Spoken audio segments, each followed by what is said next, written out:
is Jonathan Harson from WBRC Fox 6. Stephanie Smith, president of the Alabama Policy Institute. And JT Nicelender of JT Morning News with WERC 105.5 FM. 6 to 9 every day, right? That's right. Okay. Thank you very much. They'll be asking the questions. Our candidates tonight, and we appreciate all of three of them. We know how busy their schedules are. Starting here, on my right, is Pamela Casey, the District Attorney of Blount County, Alabama. Former Alabama Supreme Court Justice Jay Mitchell, and Chief Counsel of the Attorney General's Office, Catherine Robertson. Give them a round of applause for being here.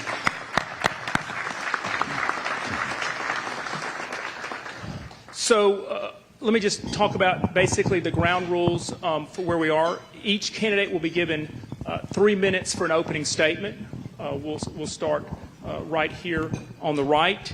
There will be 9 questions that each of our questioners will be asking. They will ask them. Everyone will get to start an opportunity, 3 questions to start, middle, and close. And then at the end, there will be 2 minutes. They'll be given 2 minutes to ask questions. So again, thank y'all. I don't know if there's anything more important than public safety for our elected officials in the state of Alabama. And so we appreciate these 3 candidates for the Alabama Republican primary candidacy being here with us tonight. And thank you for being here as well. So with that, we will start with Pamela Casey with her opening statement. Well, good afternoon. It's an honor to be with you all. I'm Pamela Casey, and I am the District Attorney of Blount County, and that is a role that I have held since my election in 2010. In 2010, I became the youngest district attorney, female district attorney, to be elected in the state of Alabama. And I ran against an incumbent, a former DA, and an ADA. And I've been in office for 3 terms. And let me say a little bit about that. I'm not a career politician.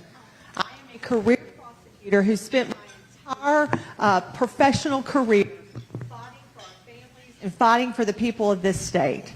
So I'm the only one on this stage that's actually stepped in front of a jury and asked for a jury to put someone in prison or to find someone guilty. I'm the only one that's been in front of the Alabama Court of Criminal Appeals, the Alabama Court of Civil Appeals, the Alabama Supreme Court on behalf of the state of Alabama and our federal courts. What I bring to this office is true experience. And the Alabama Attorney General's office deserves a leader who has experience, a leader who has fought for and defended and fought for our families and our children. So let's talk for a little bit. Your Alabama Attorney General is your top law enforcement official. Let's talk about law and order. It's more than prosecuting cases. Not only are we working to defend our families and our children, but we're also going to fight to defend our freedoms in terms of order. And that's what I bring to you as a candidate for this office. I bring to you a fight, a trench in the trenches who has the experience that no one else in this race has. I'm the only one who's put a child predator in prison, who's preyed on our children, the only one who's put a killer in prison, the only one who's ever tried a death penalty case. And that's what we want. We want experience. We want someone who cares. Not only am I a career prosecutor, I'm a mother, I'm a wife, and I have 2 young children. And I want you to know that I am going to fight for our families and fight for our children because I have a family and young children at home myself. Not only that, I'm the only one in this race that's ever fought or prosecuted voter fraud. It's important in this state and in our party that we fight for election integrity, and I bring that. I look forward to earning your vote. I look forward to talking with you all tonight. I look forward to sharing the stage with these 2 individuals. Thank you. Thank you. Jay? Well, good evening. My name is Jay Mitchell. For the last 6.5 years, I've had the honor of serving as a justice on our state's highest court, the Alabama Supreme Court in Montgomery. And I'll just say it's great to be with so many friends here tonight and fellow patriots. You could be home watching the first round of March Madness. You could be at the Eric Church concert downtown. Instead, you're here with us tonight because you care about our state and you care about the future of our state. So just over a year ago, January of last year, I went up to Washington for the swearing in of President Trump for a 2nd term. And some of y'all, I believe, were up there. Remember, it was very cold. You couldn't really get to much of anything. But I came away from that just fired up. And I came home, and I was talking to my wife, Elizabeth, my lovely wife, Elizabeth, who's here with me tonight.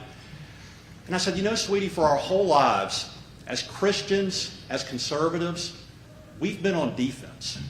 We've been on defense against D.C., against the media, the culture, against a lot of the junk coming out of our colleges and universities. But now, for the first time in our lives, with President Trump going back in for a second term and with the mandate that he's carrying from the American people, we're not on defense. We're on offense. And as she and I talked about it and reflected on it, what we realized was that we have a unique opportunity in this country to get generational conservative victories. Not just wins for the next 4 years or the next 8 years, but Lord willing, victories that our kids and our grandkids and our great-grandkids will be able to live into.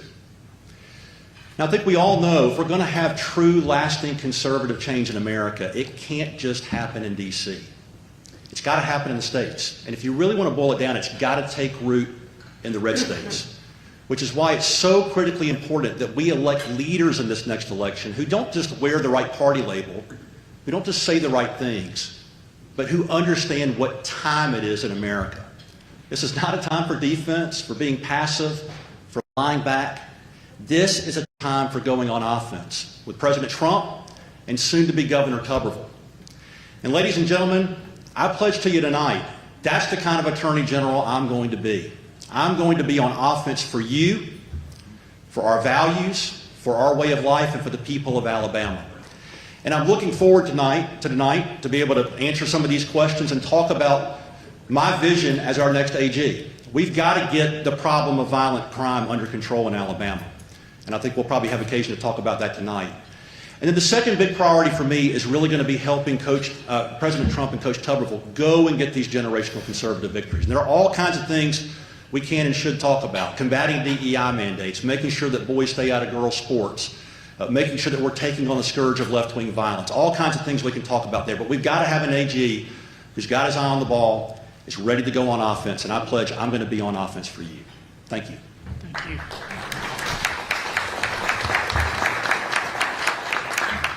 Good evening. I am Katherine Robertson, and I'm also running for Attorney General. I am proud to serve as Chief Counsel to your current Attorney General, which is a position I've held for about the last 10 years. Every day when we go to work, our mantra has been to make the state safer and the country freer. And last week I was sitting around a table with some of my colleagues from other red state AG's offices, and somebody said, how are we doing? What are we doing right now? What's the goal? And this guy goes, to crush liberal dominance. And I said, that is a great goal, to crush liberal dominance. So when I think about what our mission statement is, to make the state safer and the country freer, you do that by crushing liberal dominance. And in the public safety world, we do that in Montgomery a lot.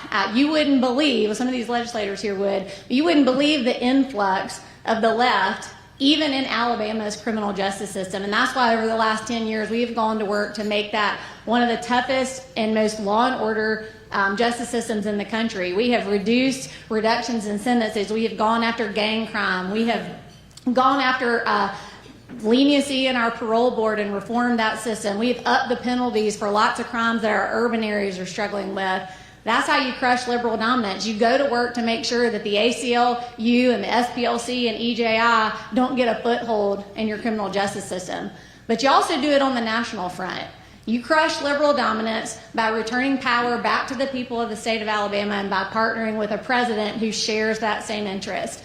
You know, we were able to partner with President Trump back in 2016 on all of his border initiatives that ran into obstacle after obstacle. And then for 4 years under Biden, we had to fight woke ideology and trans ideology being pushed down to the states because of the federal money that we received. Vaccine mandates, you name it, we fought it. And now we have a friend back in the White House, and we've got him for at least 2 more years. And it's going to be critically important that in January, when a new Attorney General is sworn in, he's got somebody in that office that knows the ropes, that's been through the fights and knows what they're doing. That's going to be important for a brand new governor, too. And so that's what I'm bringing to the table after 10 years of having really excellent on-the-job training. There's a reason why the Republican attorneys general have endorsed me in my race. I'm the only candidate in the nation that the other Republican AGs are supporting in a primary. But I'm also being supported by our farmers, our foresters, our cattlemen, our builders, and 25 of our Republican sheriffs. So I'm pleased to be with you tonight. I look forward to answering questions. I want to make history as your Attorney General. I want to be the most relentless and aggressive Attorney General you've ever had, and I look forward to talking more about it. Thanks for having me. Thank you. I've been trying to get the lighting fixed, so hopefully we got the lighting now, so we're not just on everybody's faces. So thank y'all. Handling the lights. Okay, thank you for your opening statements. At this point, we will start with our questions, with our three individuals asking the questions. The first will be from Jonathan Hardison to Pamela Casey. Good evening. Public corruption has been an issue historically in the state of Alabama. Would you support additional resources for the AG's office to investigate corruption issues? And if so, what concrete steps would you take to make sure that corruption issues are a priority in your administration? So absolutely, public corruption is a problem. I'm the only one on this stage that's actually prosecuted elected officials in my community. It is a priority for me. And so I was at the AG's office when we had a corruption unit, when we had people who would go out there and make sure that our elected officials and other people were actually being held accountable. We have tons of cases over the last 10 years that have never seen the light of day from the Attorney General's office because nothing has been done. When I go to the AG's office, I don't have to have that job. What do I mean by that? I can retire today. I don't answer to anyone. I don't have money from special interests. I don't have money from dark groups. I don't have money from any of those groups. You know why? I fight for the people. And I will continue to fight for the people and hold our elected officials and hold people across the state responsible when they break the law. We will have a unit and we will have prosecutors. So many people forget the power the AG's office has and prosecutors have with the power of subpoena and the power of grand jury. And we will use that to root out public corruption because it's been going on far too long in this state. Thank you. Jay? Yeah, I think anybody who's been paying attention to the Attorney General's office over the last 20 or 30 years knows that we've had a downtick in public corruption prosecutions over the last few years. And I don't think that's because human nature has suddenly improved. We've got to make sure we've got an Attorney General who is focused on public corruption where it is occurring. Certainly we rely on our law enforcement, we rely on our DAs to bring that to the attention of the Attorney General's office. I think it's important that we have an AG focusing resources on this as a problem and making sure that we're investigating credible allegations of corruption where they are being reported. I would also be in favor, we've seen this in Florida with the impaneling of a statewide grand jury. Sometimes you've got DAs who are reluctant to go after officials in their counties and their circuits. We need to make sure that the AG's office has the tools that he needs in order to impanel a grand jury, to go and investigate and make sure that we're taking down officials who are not keeping the public trust. Okay. Well, I mean, we do have a public corruption unit in the AG's office. It's very well resourced. We have the best investigators in our office are assigned to that division. Many of them have retired from the FBI and have specialized backgrounds in financial crimes. But one of the other roles of the Attorney General's office in that space has been to babysit our ethics law for the last 10 years. There have been numerous attempts to walk back the ethics law that was passed in 2010. Some of those were well-intended, some of those were ill-intended, and it's been a big part of our office's job to stand up and say that we got to hold the line on what we've gotten. We have been part of conversations to clarify portions of our law, and that's fine, but every time there's been an attempt to weaken it, it has fallen to the Attorney General singularly to step up and defend that and to step up and defend our right to prosecute those cases. Thank you. Next question will be from Stephanie Smith, and she'll start with Jay Mitchell, and then to Catherine, and then to Pamela Casey. Victims' rights groups have expressed concern that current good time credit system creates a revolving door for violent offenders. Do you support a 100% truth in sentencing requirement for violent felonies? And if so, how will you address the resulting pressure on our already overcrowded state prisons? And should all violent offenders be required to serve at least 85% of their sentence before parole eligibility? Yes, I hear three parts to that question. I do support truth in sentencing.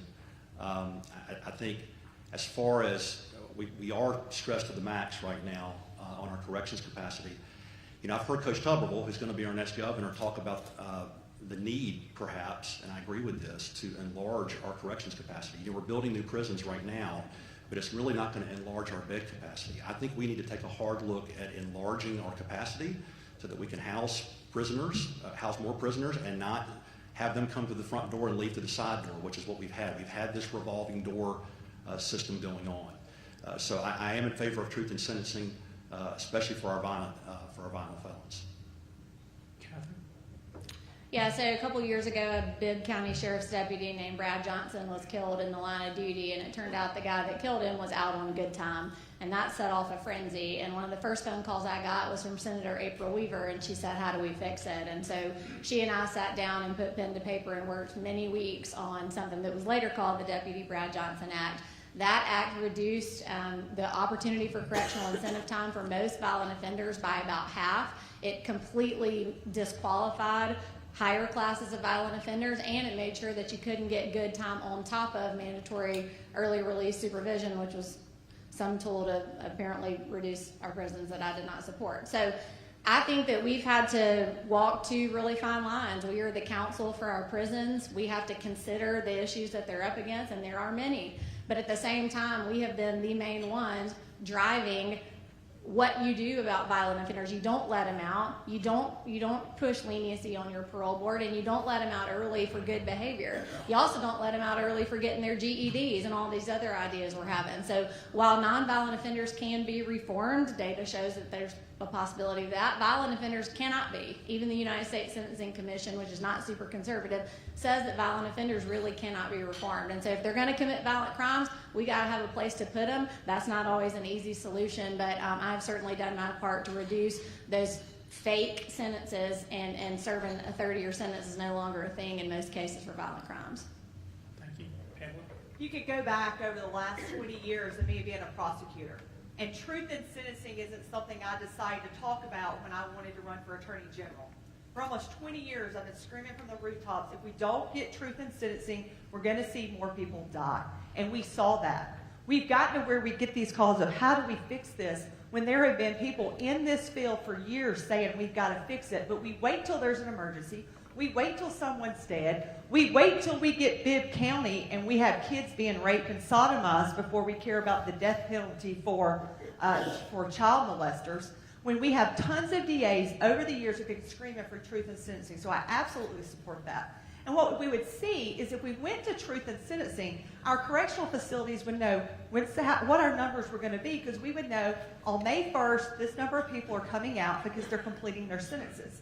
So they can actually determine how many beds they need, determine whether or not they need assistance, and how many beds we're going to need, and we reduce that. Not only that, if people had to serve the time they were supposed to serve, we wouldn't have repeat offenders that we're continuing to send back into the system over and over. We have early mandatory release people doing less than 18 months on cases. I have a man right now who was a sodomy second of a 15-year-old, a police officer who committed sodomy second on duty in a police officer's vehicle. He got a 20-year sentence. He's up for parole in 7 years. We shouldn't be okay with that as a society.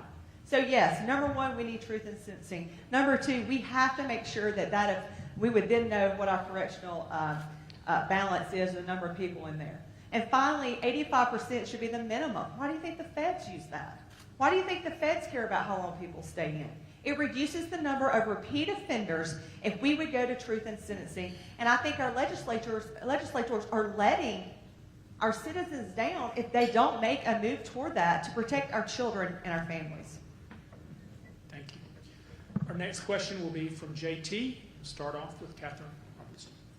The Alabama legislature recently passed the Child Predator Death Penalty Act. And as Attorney General, explain what you would do to prioritize the prosecution and decide crimes against children. And do you believe this law stands up to current Eighth Amendment constitutional challenges? Yeah, well, I couldn't have supported that law anymore. Again, my friend April Weaver comes to save the day every time a tough on crime person is needed in the legislature. She does an amazing job. Our office will be tasked with defending that law. It will be challenged. Almost certainly any good law that we pass does get challenged and falls to the Attorney General to defend it. There is some not great United States Supreme Court precedent out there that made people a little hesitant about that, but I think you're seeing a lot of states be willing to push the envelope on that, including Alabama. We have a very different Supreme Court than we had when that previous opinion was issued, and so I think we'll win. How do we prioritize that? We're not always the ones that are going to choose, whether to pursue capital offense. A lot of those cases are with the DA's office, but it is absolutely the Attorney General's job to defend every capital case on appeal, and those are appealed and appealed and appealed and appealed. So one thing we've tried to do is to shorten the time for death penalty appeals, because what we saw last week with the commutation that Governor Ivey did was that the guy got old and everybody started feeling sorry for him, and we weren't as dedicated to the death penalty as we would have been had he been executed early in his tenure. We passed the Fair Justice Act very early in Steve Marshall's tenure, which reduced the death penalty appeals on the state side from about 5 to 7 years. And you just saw the United States Justice Department under Pam Bondi has just put out a rule that's going to help speed up death penalties appeals in the federal side. So it is absolutely incumbent upon the Attorney General to hold the line on the death penalty. Steve Marshall will have presided over the most executions of any Attorney General, and that's not something to brag about, but it shows that you've got to be dedicated to it. Yeah, that's my answer. Sorry. Yeah, so we had the opportunity to pass this bill before the legislature session before last. And had that been in place at the time, that when the arrest of the children, of the individuals that were doing this to the children in Bibb County, we would have had cases that were immediately eligible for the death penalty. Back in December of 2024, I made a call to Matt Simpson. What do you think of that for a second? December of 2024, nobody announced they were running for Attorney General. And I said, hey, Matt, we got a problem. I'm about to walk into the courtroom of a man who has sexually tortured a 4-year-old and raped her, and the only thing that I can ensure that he gets is life without, and that is wrong. See, I've been doing this my whole career, working with DAs, working with prosecutors, working with law enforcement to ensure that we do the proper investigation, ensure that we charge correctly, that we prosecute correctly, that we get it across the finish line, so that when it comes to my office and I'm your Attorney General, we can take it to the execution chamber. What I've learned during my career, and I'm the only one standing up here that's had to sit and listen to a 4-year-old talk about her mom or dad raping her, or a little boy talking about how one of the ministers would take him to church on Sundays just so he could take him home and do things to him. I've lived with that. I have kids that I almost consider to be my own children that still call me and talk to me that I've dealt with that. Pedophiles cannot be rehabilitated. The only place they should go is to death row, and they should go as quickly as they can. You let them out, and they will perpetrate on another child. Period. And you need an Attorney General that understands that, understands children, that understands prosecution, that understands how important that is, and can talk to our legislatures and sit down and bring people that says, look at this transcript. Look what they did to this little girl. Look what they did to this little boy. We would have had that option for Bibb County had the legislature passed that bill the first time it came up when Representative Simpson passed it. But too many times we wait until it becomes a popular topic before we pass a law. Yeah, I strongly support the adoption of that law, and I'm thankful for Matt Simpson, Representative Matt Simpson, and Senator April Weaver for getting that in motion and the governor signing that. It is probably going to get held up by the courts momentarily. But look, there's some bad precedent in the U.S. Supreme Court in the way. And one of the ways in which we go and get that precedent overturned is trying to get a critical mass of states to pass laws like this so that we can go up to the U.S. Supreme Court and ask for that precedent to be overturned. Thanks to President Trump, we have a U.S. Supreme Court right now that I think will be very receptive to these arguments of getting these federal precedents overturned so that we can get child predators properly convicted, put on death row, and get them executed. I will say as well, from my time on the Alabama Supreme Court, I handle the toughest, meanest, grisliest cases that we have in our state, on both the criminal and the civil side. Saw a lot of stuff on the criminal side, child rape cases, child sex abuse cases, capital cases. It's very frustrating to see how long it takes to execute somebody in the state. We've got, right now, if my numbers are right, and I think they're about right, we've got 155 people sitting on death row right now. And under the current AG's office, we've only been executing on average about 3 people a year. If you take the best year that we've had under the current AG's office, 6 in a year, it would take us over 25 years to execute everybody who's there right now. I'm going to put focus on making sure that we are executing the prisoners who are on death row and who are coming on to death row. We've got to get on this. In Florida, I mentioned Florida earlier, in Florida, they executed, I think it's 14 inmates between 2017 and 2024. Last year, 2025, they executed 19. It can be done. You got to put the focus on it, and I've got experience with that at the Alabama Supreme Court. We are going to get on the problem of executing the worst offenders among us, including these child sex predators. Thank you. The next question will be from Jonathan Hardison, and the first question will start with Jay Mitchell. Bit of an open-ended question here about priorities. Are there any specific initiatives you would immediately undertake as Attorney General, and how would you prioritize the office's assets and focus if you're elected?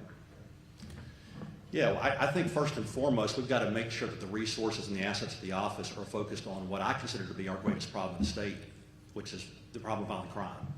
It continues to be a problem that plagues our state. You know, many of us have the blessing of living in safe communities, but we got some real hot spots in Alabama, and they've gotten hotter, and they're going to keep getting hotter unless we have the right leadership coming from the Attorney General. Where am I talking about? I'm talking about Birmingham, right over my shoulder here. I'm talking about Bessemer, Selma, Pritchard, Montgomery. Businesses and residents are fleeing Montgomery right now. We have to get on the problem of dealing with violent crime in our state, which has gotten worse. Coach Tuberville has talked about sending in the National Guard to Birmingham and Montgomery. I support that. I think we can do that in a strategic and precise way that's really helping the people who live in these cities and those of us who live around these areas. But we've got to make sure that state government is really flexing its muscles on some of these blue cities, being led by soft-on-crime mayors and these mayors who aren't backing up law enforcement. There are powers that the Attorney General's office enjoys right now that it's not flexing.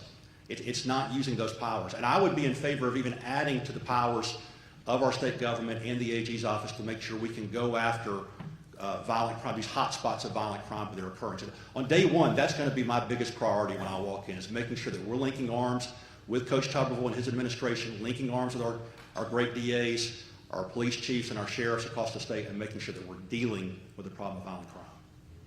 Catherine? Well, we have been focused on violent crime. I'll spend a minute on that. He just named a bunch of blue cities. A lot of those blue cities don't want help. I've been in the legislature for the past couple of weeks trying to find a way to give the state some power to exert over Montgomery. But you have to have a willing partner. You can go in there and put bodies on the problem and arrest a bunch of people, but eventually you're going to leave and the local leadership has to take it over. The problem is that mayors and city councils have an enormous amount of power under state law.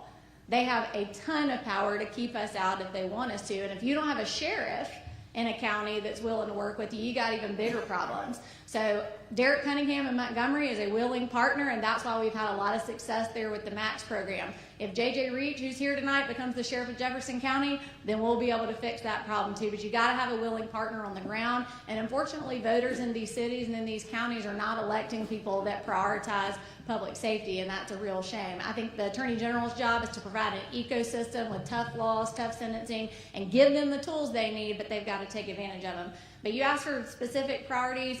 There's one that has been in my crawl for a long time, and that is the desegregation orders that Alabama schools are over that have been in place since the 60s. We have school systems across our state that still have to report on the race of every teacher they hire, every student they have, every student they discipline, every student they put in a gifted program, and I want to see that end. We've seen some willingness from the Trump administration Civil Rights Division that they want to work with states on that, and that is something I want to take on day one.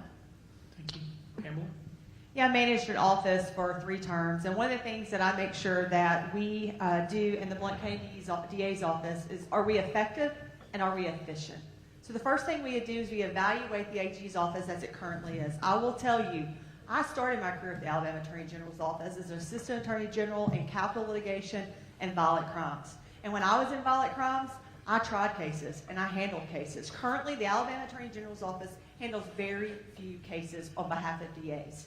We need to have a better partnership between the DA's offices and the AG's offices. When you call down there right now, the answer is find someone else to handle it and we'll appoint them.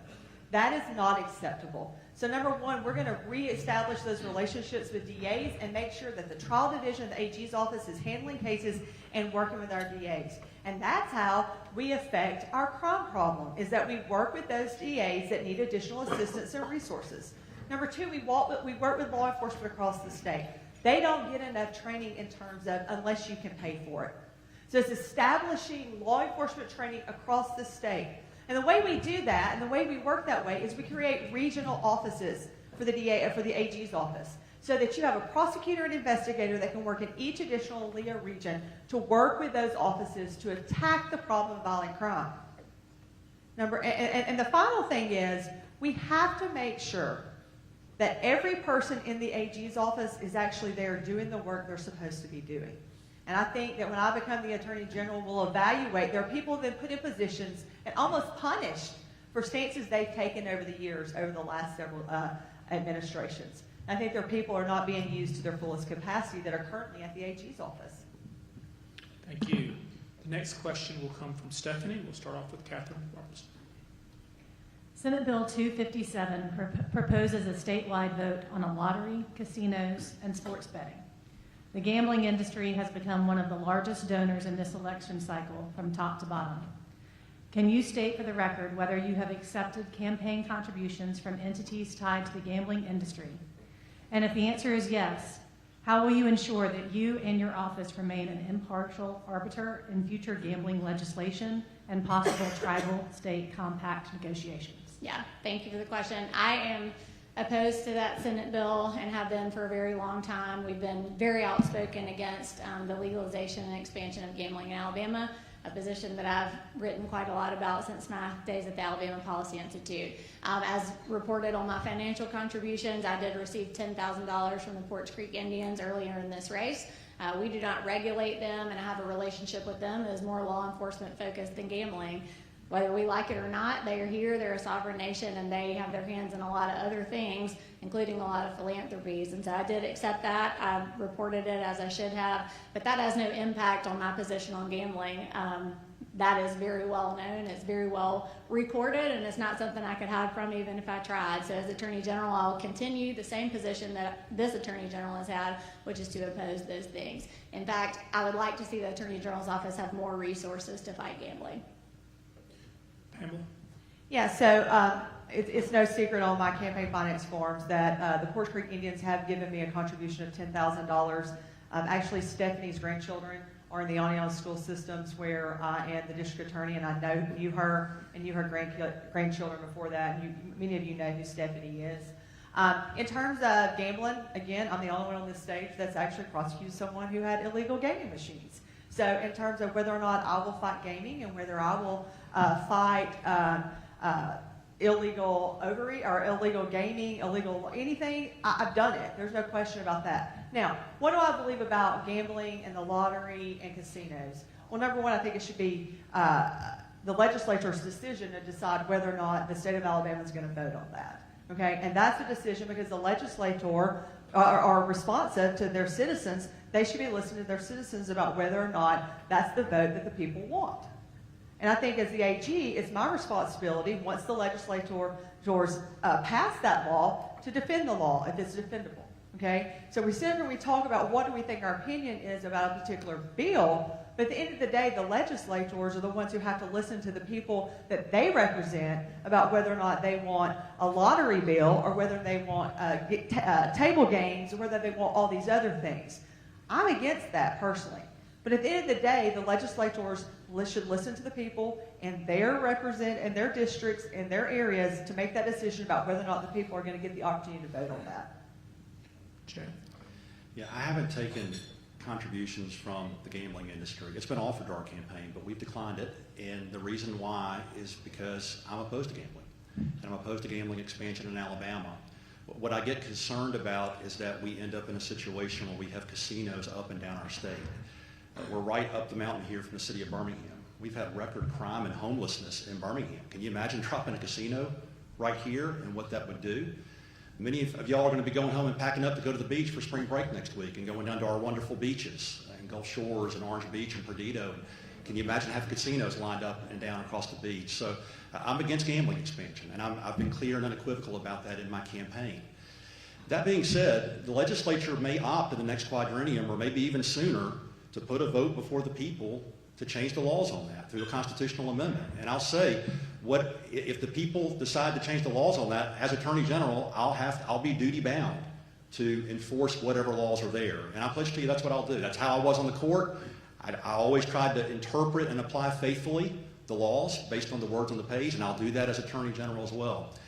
One other quick note I'll say here. We already have laws against illegal gambling in Alabama that are going unenforced.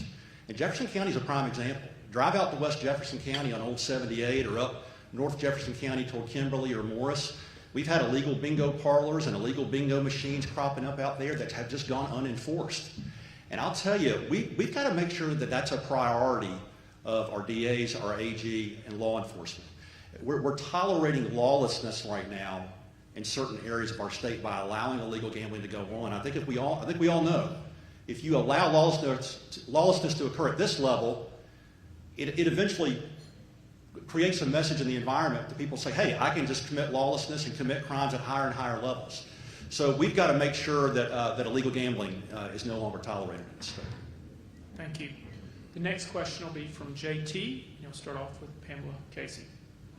Now that the federal courts have ended Chevron deference, many argue Alabama should do the same to rein in the administrative state at home. Do you believe Alabama courts should stop giving judicial deference to state agency interpretations of law? And as Attorney General, would you support legislation that requires courts to interpret statutes independently, even if it makes it harder for state agencies to enforce the regulations? I missed the first part of your question. I'm sorry. Now that the federal courts have ended Chevron deference, many argue Alabama should do the same to rein in the administrative state at home. Do you believe Alabama courts should stop giving judicial deference to state agency interpretations of law? No, actually, I believe that the statute should override any type of agency interpretation as it relates. Because at the end of the day, the legislature is the one who's passed statutes, who's made the law, who's created the law. Now, here's what we have a lot of times, and I see it especially in education, is we have administrative rules and administrative guidelines that contradict the statutes. And then they're going to rely on that. So I believe that the court should go back to the statute and rely on statutory interpretation, and it should take priority over any type of administrative rule that's been passed. Jay? Yeah, I think the law has just been passed by our legislature to this effect. Maybe this week, or maybe it's on the precipice of being passed. But in any event, I do support doing away with Chevron deference. And that's something I used to speak about, and I believe I've got two of my former law clerks here with me tonight. I think it's something that I wrote on when I was on the court as well. For those of y'all who don't know, this is a judicial doctrine that says basically when an agency, and we're talking about the state government here, but when a state agency makes an interpretation of the law, whether it corresponds to what the law actually says or not, the court basically says, we'll just defer to the agency, and really doesn't do an independent deep dive itself on what the law is and how the law should be pronounced. And what it does is it ends up investing our administrative agencies with a lot of power that they don't have constitutionally, and they're not directly accountable to we the people. So there can be a lot of mischief, there can be a lot of abuse occurring at the agency level, and if the courts aren't going to take a look and scrutinize that, it can result in some bad things for our citizens, some bad things for our businesses. So under our state constitution, the judiciary is the expositor of the law. And so I don't think our appellate courts, I don't think our trial courts should be deferring to agency interpretations of law. The judges are there to read the law, to pronounce the law, to say what the law is, and not bend to what an agency has done. So I certainly welcome that. Kathy? Yeah, the Republican AGs have been punching at Chevron deference for a long time, especially in the context of the EPA cases. West Virginia versus EPA was a big one, and then obviously the Labor Bright decision delivered the final blow. I think it's awesome that Alabama courts would adopt that, and I support Senator Ward's legislation on that. But I will point out that Alabama's government doesn't have nearly the same problems as our federal government when it comes to administrative rules and regulations. We have a legislative council that is set up to review those, and the AG's office frequently weighs in with them to kill bad ideas before they happen. So although I can't speak to every rule or reg that happened before I got to the AG's office, we regularly weigh in on that process. So it would be certainly beneficial to have a law in place to teach our courts how to think about these issues. But as Attorney General, you have an amazing opportunity to rein in regulatory boards. It doesn't get you headlines, it doesn't get you a lot of glory, but it's something that we do a whole lot of behind the scenes to make life easier on individuals trying to make money, small businesses trying to survive. There needs to be a regulatory climate in Alabama that's business friendly, and we have tried to do our part to do that. So the AG has an opportunity to weigh in on that without the need really for a particular judicial doctrine, but I say go for it.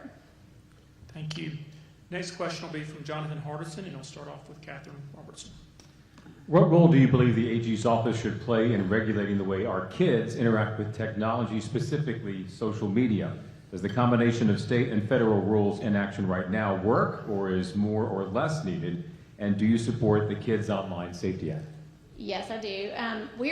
We're fighting kind of two fronts, right? We are supporting what the administration is trying to do. We try to push Congress in the right direction, but then also we've got what we can do at home. On the criminal front, we've been able to address AI and the way that child exploitation proliferates there. We upped the penalties for that and created a crime specially for that. We are able to go after big tech companies in our consumer protection practice, and we do that a lot with the help of multi-state coalitions. Right now we're in a big lawsuit with TikTok that is Alabama specific, and that is all about protecting children. So I will tell you, it is snowballing out of control. You know, we thought we were just dealing with social media platforms, and the next thing you know, you're dealing with AI. It is a hot topic within the Republican AG space, and I think that our group's going to end up being a solution to that. Some of that's going to come through litigation and injunctive relief. Some of that's going to come through working with administration and hopefully putting some pressure on Congress, but it does help if it's a federal level change, even though we're going to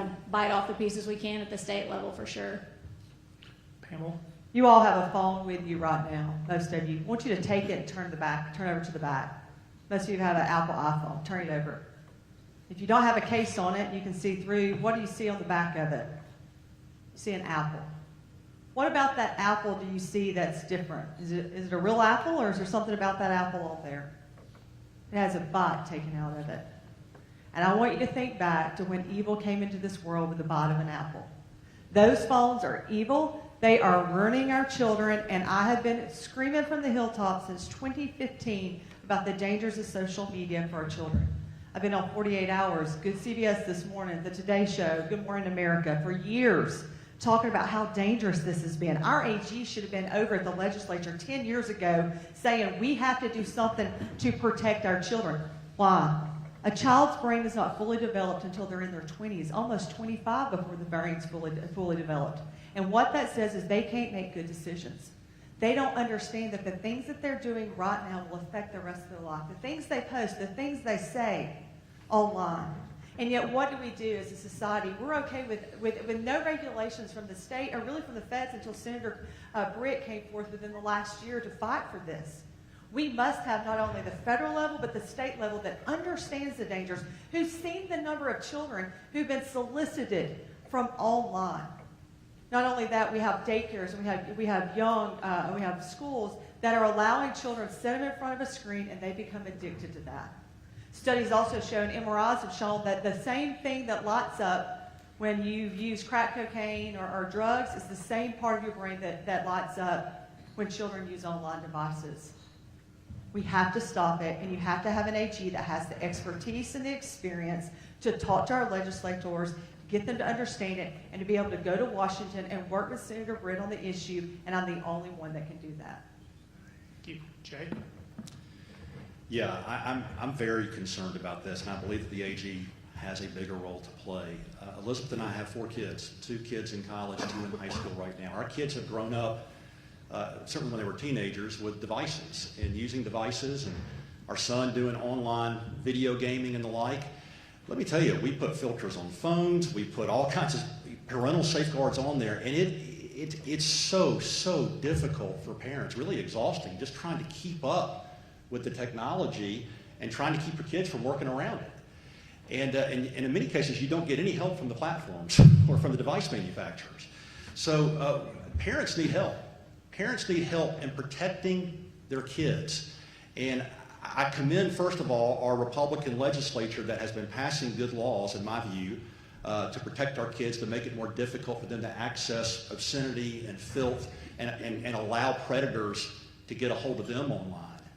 But our AG really needs to step up on this too.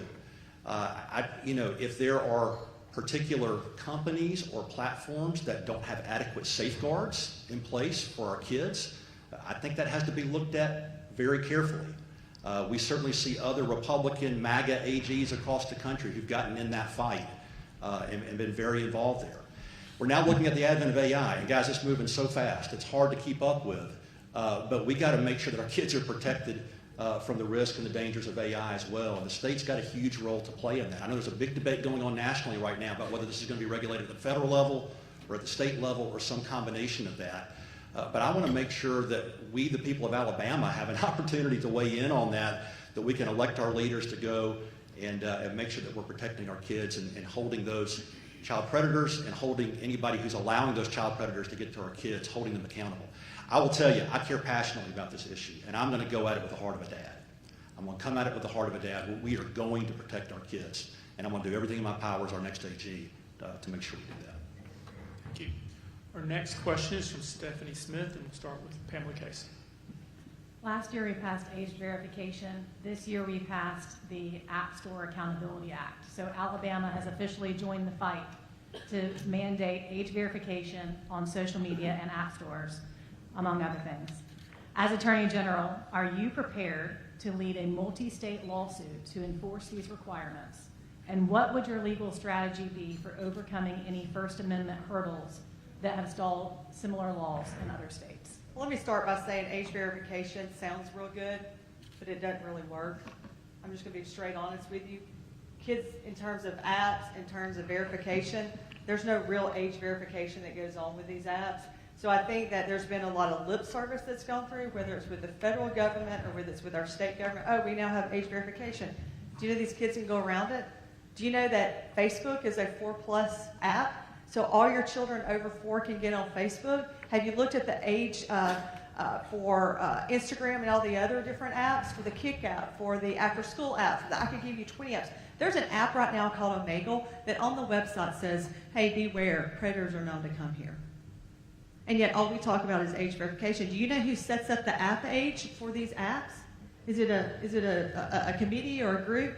No, it's the apps. The apps are the one that gets together their own apps and age. So of course I would. So of course I would fight. But here's the thing. Again, I bring almost 15 years of working through apps and understanding apps that I can take to other attorney generals and say, hey, here's the deal. Because it's time Alabama had a working attorney general who understood the problems from the ground. And I do that. And yes, we do have First Amendment rights to be able to access and to say, but we also have limitations, and we are required to protect our children. And that's the fight we're in. We're after the fight of our children's hearts and their minds and their futures. And I know that better than anyone on this stage because I've seen it happen. And I have fought it. And I have trained. I got a call today. I'll be training teachers in April. I've trained people in Canada and Florida, across the U.S. I was just in Mobile last week with 300 different educators talking about how dangerous it was. That's the kind of experience we want to fight for our kids and to get rid of. If I do nothing more as your Attorney General, I will make a #1 priority is keeping our kids safe on their devices and through social media, and not by just lip service of age verification and screen time. By requiring companies, because I'm not taking money from companies. Thank you. Jay?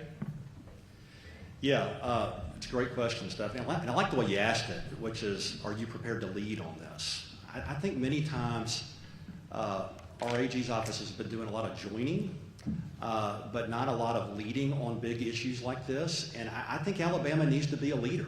We need to be the tip of the spear on this. I'm thankful that our great conservative Republican legislators have passed some really, in my view, some very sensible laws. And we need to be prepared to get out there and go defend them. Now, of course, these companies, they're going to try to hide behind some of the First Amendment precedents, perhaps Section 230, federal statute.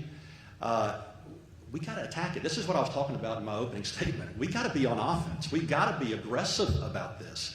We can't just lie back and say, oh, well, that's the precedent. That's been the precedent for years. Well, you know what? Precedents can be revisited. They were revisited all the time when I was on the Alabama Supreme Court, but it takes a lawyer and an organization and an advocate zealous enough and aggressive enough to say, hey, we're going to attack it with the right arguments. And trust me, some of these statutes and even some of the First Amendment precedents that some of these companies may be trying to duck behind, they're subject to being undone, especially with this U.S. Supreme Court. President Trump has given us a golden opportunity in this country to go and get some of these bad precedents undone. But we got to have an Attorney General here in Alabama who understands the assignment, who's ready to go on offense, ready to be aggressive. And I'll just tell y'all, I've got nearly 25 years of experience in the courtroom on both sides of the bench. I spent 16 years in the courtroom as a lawyer and 6.5 years on our state's highest court.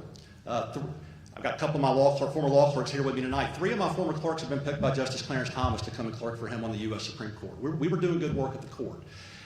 We got to get in the fight. We got to have somebody with the knowledge about how to do this and the appetite for it and the passion for it, and I can assure you, I've got all that. Catherine. Well, first I want to start by complimenting you on your work on this issue, because you've been down there. I've seen you in the halls and you've been working it, and I don't think it's lip service. I think that the new way that they're going to verify age actually is going to make a difference. And is there going to be more to do? Absolutely. This is a problem that changes and grows every day. I hate this term is overused, but it's whack-a-mole. You fix one problem with one company and another one pops up. The interesting thing about the multi-state coalitions through the Republican AG's office is that everybody doesn't have to lead everything. These two are going to get to that office if they win and find out that the resources aren't there to make everything your top priority. Every company can't be your top priority. We choose the companies that we feel like we have the best data on that's Alabama specific to establish our standing, and we have friends that choose different ones, and we all work together. It is a critically important collaborative effort, and I'm the one that has those relationships. I'm a phone call away from getting 25 states on anything I want to do, and a lot of these cases are dealt with outside the courtroom, and a lot of them are dealt with outside the public eye, so you wouldn't have any idea what companies we are and aren't investigating because we don't advertise that. Some states do, we don't. So there's a lot that goes on. Our consumer protection statute gives us extraordinarily broad power. We send out subpoenas. I get a couple of my friends from other states to join them, and guess what? Suddenly the company is calling and wants to talk about changes they can make. And so that happens a lot. That is a network that I'm very well equipped to plug into immediately, and I have their support in this race, which is amazing. All right, thank you so much. So our final question for the night will be by JT, and it will start with Jay Mitchell. Alabama's 3 strikes law, the Habitual Felony Offender Act, HFOA, is one of the toughest sentencing laws in the nation. The Habitual Felony Offender Act has been a cornerstone of Alabama's tough-on-crime identity for decades, but it is also cited as a primary driver of our prison crisis. Do you support the total repeal or a significant softening of the HFOA, or do you believe it remains a necessary tool for public safety that should be defended at all costs? I think the HFOA needs to stay on the books, and I think it needs to be defended at all costs. I'm not in favor of letting habitual offenders, many of whom have committed violent felonies along the way, out of prison any earlier than they should be. And I think the answer to that is not letting people out early or letting them out at all, but I think that the answer is we've got to build more correctional facilities. I think that's what we're looking at doing. And to hear Coach Tuberville talk about it, I think he sees it in that way too. We may have to get creative about the way we're doing it. Maybe we're not building mega prisons in the same way that we're doing it right now. Maybe we're building prisons with different configurations. Maybe we're building work camps in some ways to kind of get other prisoners out of the way, and we can keep the habitual offenders locked up in some of these more high security correctional facilities. But no, I do not support the repeal or the softening of the HFOA, and I think it's an important tool in the toolbox for prosecutors in the AG's office. Thank you. Catherine? Yeah, there's a ton of myths about our criminal justice system, and that's one of them. There may have been a time in Alabama's history where the Habitual Offender Act drove up our numbers in prison, but that is not the truth now. What causes prison overcrowding is lots of crime, specifically violent crime. Alabama's prisons are full of violent offenders. In fact, it's 85% violent. It's a very difficult population to manage and incarcerate, but that is not a reason to turn away from harsh sentences. It's just dealing with the reality that for some reason we have violent crime in different places in Alabama, and the way you deal with it is to get them off the streets and put them away. And so that is one myth about the criminal justice system I hear all the time. You're always hearing it's these low-level, marijuana possession people that are filling up our prisons. It's not true.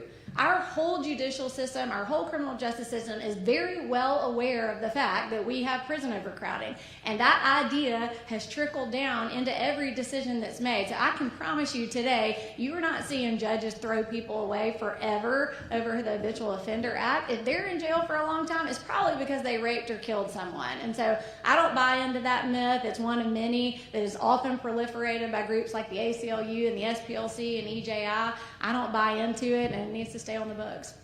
Thank you.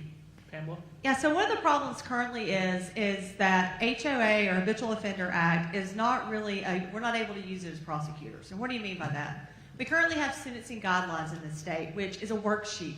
And unless you commit a violent crime, I, as a prosecutor, have to go through a worksheet and give you a little score. And this little book will tell me whether or not I can send you to prison or not. And many times, you may have 4 or 5 prior felonies, and you are still not going to prison. But yet the media has pushed out this agenda of we are overcrowding our prisons with these people who have just a little bit of pot. And that's not true. Only time we really get to use the Habitual Offender Act is when I have a violent crime. And sadly, if we had had truth in sentencing, those people who committed the violent crimes and hurt the people and generally killed or raped someone should have been in prison had we had truth in sentencing, and we wouldn't even have to be worrying about a Habitual Offender Act. If we get rid of the Habitual Offender Act, it would be a slap in the face of our children and our families. And I believe that sentencing guidelines is a slap in the face. And Catherine's right about that, is 85% of our population are violent offenders. Do you know that even if I can't put someone in prison, they're on probation, and they violate their probation, we're going to give them 2 or 3 times before we can even send them down to prison? We're going to dip you, we're going to dunk you, and then we're going to probably give you a candy bar and tell you to be real good, and we're going to give you one more shot before we send you down to prison. Then you're going to sit in our county jails for months because the bus isn't going to run, and our county resources are going to be drained before they ever go to prison. And by the time they get down there, you know what they've done? They've VOS'd because they're getting 3 days for every day. And the people of this state have zero clue that's how the criminal justice system in Alabama works. And you wouldn't know how it works unless you did it every single day and thought some days, why do we keep doing this? I'll tell you why we keep doing it, to protect our families and our children. Thank you for those asking questions. Give a round of applause for the folks asking the questions. Thank you, JT, Stephanie, and Jonathan. At this point, we will have our closing arguments. Each will have 2 minutes to give their closing arguments and statements, and we'll go in reverse order. So we'll start with Catherine. Well, thank you for having me tonight. This has been a great conversation. I'm running for Attorney General for a couple of reasons. A, because I think I've had the most experience and am most equipped to do this job. I really don't think you need an Attorney General that's got to learn the job over the next couple of years. Our state is facing too many problems. Our president needs our help. Our new governor is going to need assistance. And when they call across the street to the AG's office, they have an opportunity to get somebody on the other end of the line that's been through a few things, that knows how to navigate things, and knows how to help them solve their problems. Coach Tuberville is going to run into a brick wall in some spaces in Montgomery when he tries to challenge the status quo. Actually know how to help him work around that, because that's what I've been doing for the last 10 years. My family has been in Alabama since 1818. I come from an 8th generation farming family. I care about this state so much. And one of the main reasons that I came to the Attorney General's office is because I am sick and tired of seeing Alabama get kicked around by Washington. They try to meddle in our elections. They try to meddle in our prisons. They try to redraw our maps. They try to tell us what to do in our public schools. I hate it.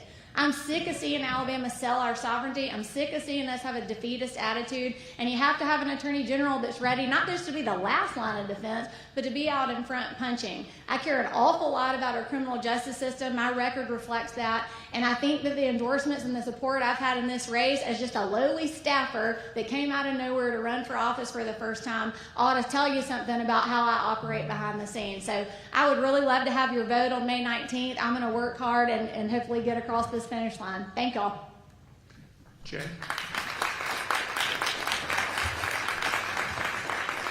Yeah, well, thanks for the opportunity to be together tonight. I tell you, we got a lot of work we got to do in Alabama. A lot of work over this next 4 years. You know, I talked in my opening statement about how we have President Trump there right now, and we've got him for, I'd say, at least 2 more years. We've got Coach Tuberville coming in to be governor. We have this U.S. Supreme Court that's really stacked very well to be receptive to arguments that would help us overturn a lot of bad precedents. We've got a unique window of opportunity, and there's got to be a sense of urgency from our next Attorney General to go and get big things done. We talked tonight about dealing with the problem of violent crime in our state. We got to get on this. We got to have an Attorney General leading the charge on this. I'm very thankful in this race to have the support of great sheriffs like Sheriff John Samaniego from Shelby County and great police chiefs across the state. We just announced a whole new group of police chiefs supporting me in this race today. We got to get on that problem. We got to get on the problem of our kids being preyed upon, both online and in real life. We got to make sure that we're protecting our kids. We got to make sure that we're protecting our seniors. We got to make sure that we're protecting the unborn. I'm thankful for a lot of these great laws that our legislature is passing right now. We have to have an Attorney General ready to step in, make sure that these laws are being upheld, make sure that we're getting after the priorities of the state and the legal system as far as taking on criminals, keeping them locked away, taking on the problem of public corruption. I'll just tell you, I was reminded recently of the old theme song from Smokey and the Bandit. You know, we got a long way to go and a short time to get there. We got to have a sense of urgency about this, and I'm going to be on offense for all of you. We're going to be aggressive. We're going to get big, big things done for the state of Alabama. Jay Mitchell, I respectfully ask for your vote on May 19th in the Republican primary. Thank you all. Thank you. Pamela. We've heard a lot tonight about experience, but not all experience is the same. We've talked about what we're going to do to go on offense. We've talked about what endorsements we have or whether the Republican Attorney General's associations endorsed us. Look at their money trail. Look at the businesses that give them money and then decide whether your current Attorney General has done anything to those businesses. You see, I haven't managed an office. I've actually walked in a courtroom. The records are public. Look and see who's handled cases. Don't you want an Attorney General who has that experience and has that leadership? Don't you want an Attorney General who doesn't want another office? Who isn't looking for a title, who isn't looking for a salary? Give me 4 years. Give me 4 years to show you who my priority is. The people, you, your families, your children. Look at my campaign contributions. Look at where my money's coming from. Look at who I care about. That's what you're going to decide. You see, I grew up in a divorced home. Neither of my parents graduated high school. My mom worked in a sewing plant. My daddy worked on the highway department. You know what I learned from that? How to work real hard, how to fight when you had to fight, and how to never give up. And I'm going to promise you this, and I'm going to promise you to the people of the state of Alabama, that you will never find a harder worker, a harder fighter, or a harder prosecutor that will stand in the gap for the state of Alabama, for the victims of crime, and for the people. Because that's who we represent. The people. And that is who I will answer to when I am your next Attorney General. And if I could look at each and every one of you in the eye right now, I would tell you on May 19th, I'm going to ask for your vote. I need you to tell your friends and your family and the people watching, I want your vote and I want to serve you. On May 19th, you have a choice. You want to work, you want to fight her. Pamela Casey for Attorney General. Thank you. I want to first start off by thanking Pamela, Jay, and Catherine. I know you've got busy days on the campaign trail as we get towards May the 19th, so thank y'all. Give them a round of applause, all three of them, for being with the Jefferson County Republican Party. Thank you for our questions. Most importantly, thank each and every one of y'all, the voters who will be here. Look forward to seeing you on the polls on May the 19th. We're grateful on behalf of the Jefferson County Republican Party. I'm going to ask our chairman to come up and adjourn us.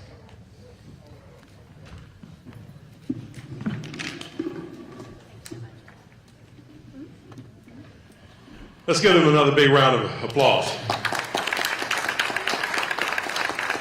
Wonderful event tonight. Thank you all so much for being here. Before we close and before we leave, the young lady that did our singing for us earlier accidentally touched the button on the microphone and shut it off. And so she is willing, if you are willing, to come back and bring us another selection.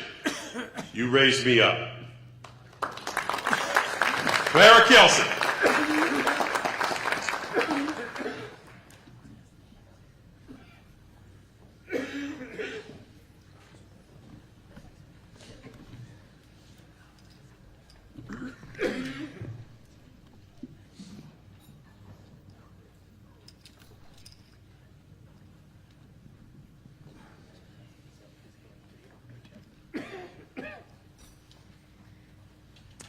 Is it on this time? Yes. Okay. When I am down and oh my soul so weary, when troubles come and my heart burden be, then I am still and wait here in the silence until you come and sit a while with me. You raise me up so I can stand on mountains. You raise me up to walk on stormy seas. I am strong when I am on your shoulders. You raise me up to more than I can be.